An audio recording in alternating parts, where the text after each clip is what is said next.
கௌதமன் மிக நல்ல குலத்தில் தோன்றியவன்தான். ஆனால் நண்பர்கள் சேர்க்கை சரியில்லை. எனவே மருந்துக்கு கூட அவனிடம் நல்ல குணம் இருக்கவில்லை. ஆனால் அவன் காலத்தில் ராஜசிம்மா என்ற பெயரில் ஒரு கொக்கு வாழ்ந்து வந்தது. தேவர்களும் போற்றும் நற்குணங்கள் நிறைந்த கொக்கு. பறவை குலத்தையே பெருமைப்படுத்திய பறவை அது. அதே சமகாலத்தில் விருபாக்ஷன் என்ற ஒரு அரக்கனும் வாழ்ந்து வந்தான். அவன் பிறந்ததோ அரக்கர் குலம். ஆனால் அவனை அவனது உயர்ந்த நற்குணங்களுக்காக வானவர்களும் கொண்டாடினார்கள். ஒரு மனிதன், ஒரு பறவை, ஒரு அரக்கன், இந்த 3 பாத்திரங்களை உள்ளடக்கி நன்றியுணர்வின் பெருமையையும் விருந்தோம்பலின் மேன்மையையும் விளக்கி மகாபாரதம் ஓர் அழகிய கதையை சொல்கிறது. கௌதமன் வடிகட்டின சோம்பேறி. பிறரது உழைப்பில் வாழ்வதை தனது தர்மம் போல் கொண்டிருந்தான். தந்தை பெரிய பண்டிதர். அவர் கடின உழைப்பின் பேரில் சம்பாதித்த பணத்தில் உலகின் எல்லா சுகங்களையும் சந்தோஷமாக அனுபவித்தான். கணவனை இழந்த ஒரு பெண்ணின் மேல் அவனுக்கு மயல் வந்தது. அவளுடன் வாழ்க்கை நடத்தலானான். தந்தையான அந்த பண்டிதர் இவனது அட்டகாசங்கள் தாங்காமல் துயரவசப்பட்டு அந்த துயரக்கடலிலேயே மூழ்கி கரை சேர முடியாமல் ஒரு நாள் மூழ்கிவிட்டார். தந்தை உழைப்பில் சொகுசாக வாழ்ந்து வந்த கௌதமனுக்கு இப்போது சாப்பாட்டுக்கு என்ன செய்வது என்று தெரியவில்லை. வேட்டையாடி பிழைக்கலானான். உயர்ந்த குலத்தில் பிறந்த அவன் உயிர்கொலை பாவம் என்பதை பொருட்படுத்தவில்லை. உயிர்களை கொல்வது அவனுக்கு ஒரு விளையாட்டு போல் இருந்தது. வெளியூரில் இருந்த அவன் தந்தையின் நண்பர் ஒரு நாள் அந்த ஊருக்கு வந்தார். கௌதமனின் செயல்களை கண்டார். அவர் அடைந்த வருத்தத்திற்கு அளவே இல்லை. எப்பேற்பட்ட தந்தையின் மகன் அப்பா நீ? உயிர்கொலை செய்யலாமா? ஏதாவது வியாபாரம் செய்து பிழைக்கப்பார் என்று அவர் அன்போடு அறிவுறுத்தி விட்டு சென்றார். பூர்வ ஜென்ம நல்வினை காரணமாகவோ என்னவோ கௌதமன் மனம் அந்த அறிவுரை பற்றி சிந்தித்தது. சரி, உயிர்கொலையை விட்டுவிடுவோம் என்று முடிவு செய்தான். வியாபாரம் பழக வேண்டுமானால் முதலில் ஏதாவது வியாபாரிகளின் கூட்டத்தோடு இணைந்து தொழில் கற்றுக்கொள்ள வேண்டுமே. அந்த ஊருக்கு தற்செயலாக வியாபாரிகளின் குழு ஒன்று வந்தது. அவர்கள் காட்டு வழியாக வேறெங்கோ சென்று கொண்டிருந்தார்கள். அவன் அவர்களிடம் அனுமதி பெற்று அவர்களுடனேயே நடக்கலானான். என்ன துரதிருஷ்டம்! கானகத்தில் மதம் பிடித்த யானை கூட்டம் அவர்களை துரத்தி தாக்கியது. உயிர் பிழைத்தால் போதும் என்று எல்லோரும் ஓடினார்கள். கௌதமன் ஒரு மரத்தின் மேல் ஏறி நடுநடுங்கியவாறு இரவை கழித்தான். பொழுது விழுந்ததும் பார்த்தான். யானை கூட்டம் எங்கோ சென்று விட்டிருந்தது. வணிகர்கள் பலரும் காட்டு யானைகள் தாக்கியதால் உயிர் விட்டிருந்தார்கள்.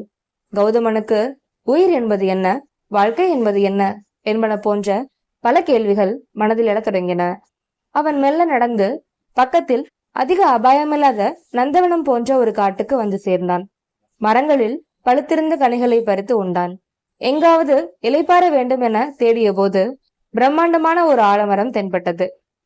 பறவைகளுக்கெல்லாம் அடைக்கலம் தரும் அந்த ஆலமர நிழல் தனக்கும் அடைக்கலம் தரட்டும் என்று எண்ணியவனாய் அதன் நிழலில் காலோய்ந்து படுத்து மெல்ல கண்ணயர்ந்தான்.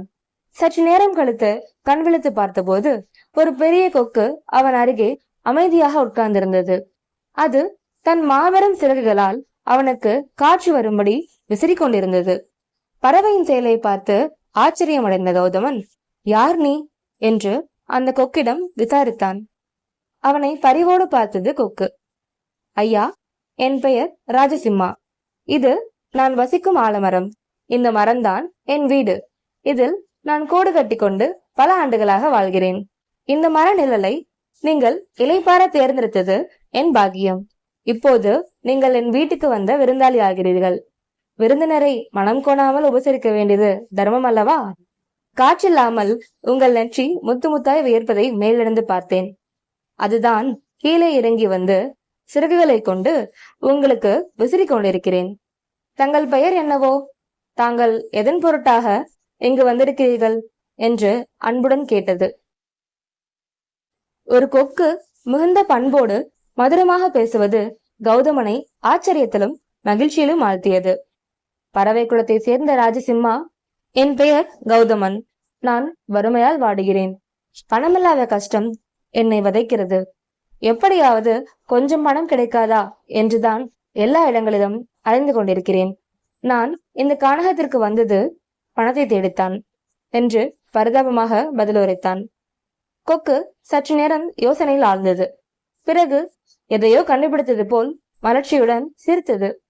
பின் கௌதமனிடம், கௌதமரே, நீங்கள் என் விருந்தினர் மட்டுமல்ல, இப்போது என் நண்பரும் ஆகிவிட்டீர். உங்களுக்கு எல்லா வகையிலும் உதவ வேண்டியது என் கடமை. உங்கள் வறுமையை என்னால் போக்க முடியும். எனது மிக நெருங்கிய நண்பர் ஒருவர் இருக்கிறார். விருபாட்சன் என்பது அவர் பெயர். அரக்கர் குலத்தை சேர்ந்தவர். நற்பண்புகளின் மொத்த வடிவம் அவர். நாளை காலை புறப்பட்டு அவரிடம் செல்லுங்கள்.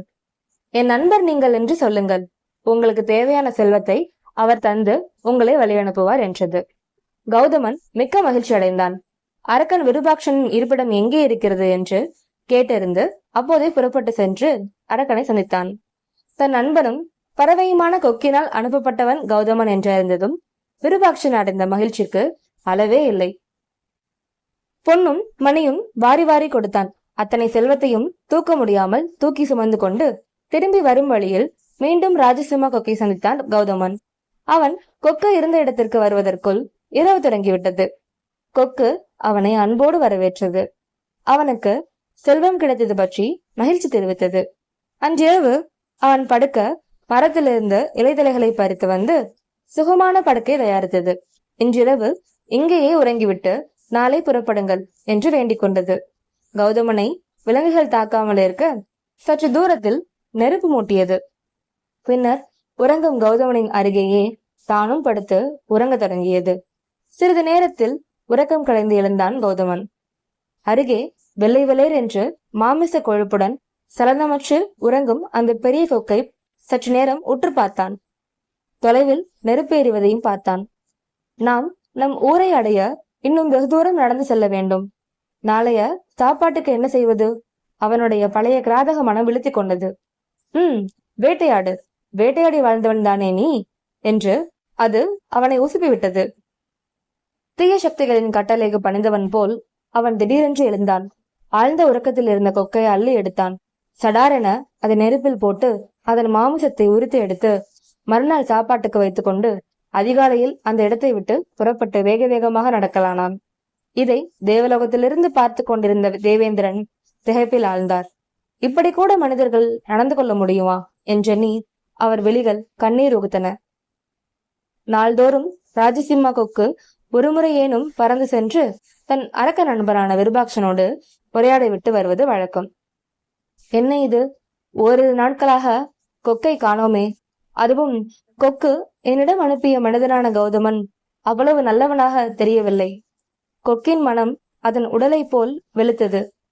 அது எல்லோரையுமே நல்லவர்களாக நினைக்கிறது. இந்த கௌதமன் அதை கொல்லாமல் இருக்க வேண்டுமே என்று வேதனைப்பட்ட விருபாட்சன் தன் படை வீரர்களை அனுப்பி கொக்கு குறித்து அறிந்து வர சொன்னான். கொக்கின் பிய்ந்து போன இறக்கைகளைத்தான் அவர்கள் கொண்டு வந்தார்கள்.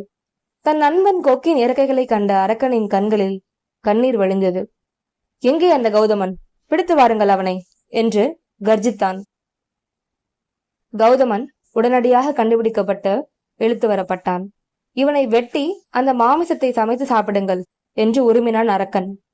அரசே, அவன் உடலை வெட்டுகிறோம்.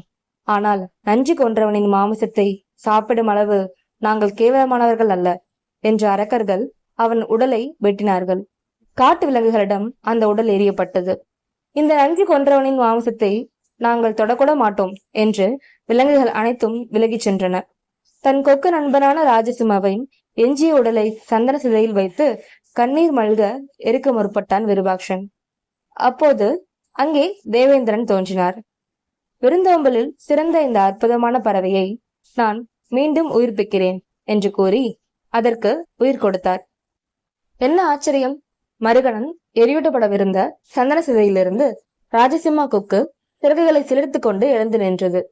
விருபாட்சன் ஓடோடி சென்று அதை கட்டி அணைத்துக் கொண்டு அதன் சிறகுகளை கோதிவிட்டார். நடந்தது அனைத்தையும் கேட்டிருந்தது கொக்கு. தேவேந்திரன், நட்பை போற்றும் என் அன்பு பறவையே, உனக்கு ஒரே ஒரு வரம் தர விரும்புகிறேன். நீ வேண்டியதை கேட்டு பெற்றுக்கொள். செல்வமா, நீண்ட ஆயுளா, இன்னும் அழகிய உடலா, இனிமையான குரலா, சொல்.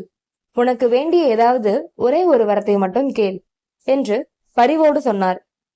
தேவேந்திரனை கம்பீரமாக பார்த்த ராஜசிம்மா கொக்கு, தேவேந்திரனே, என் விருந்தாளியும் நண்பனுமான மனிதன் கௌதமன் மீண்டும் உயிர் பிழைக்குமாறு தாங்கள் வரம் தர வேண்டும் நான் மறுபடி பிழைத்தது மாதிரி என்னை கொன்ற என் விருந்தினனும் பிழைக்க வேண்டும் என்பதே நான் கேட்கும் ஒரே வரம் என்றது. தேவேந்திரன் கொக்கின் அற்புதமான பண்பை பார்த்து ஆச்சரியத்தில் ஆழ்ந்தான். வானுலகத்திலிருந்து எல்லா தேவர்களும் கொக்கின் மேல் பூமாரி பொழிந்தார்கள். மீண்டும் உயிர் பெற்று எழுந்த கௌதமன் கொக்கிடம் மன்னிப்பு வேண்டி கண்ணீர் உகுத்த போது கொக்கு அதன் சிறகுகளால் அவன் கண்ணீரை துடைத்து அவனை அணைத்துக் கொண்டது. விருபாட்சனின் கண்களில் இருந்தும் கண்ணீர் பெருகியது.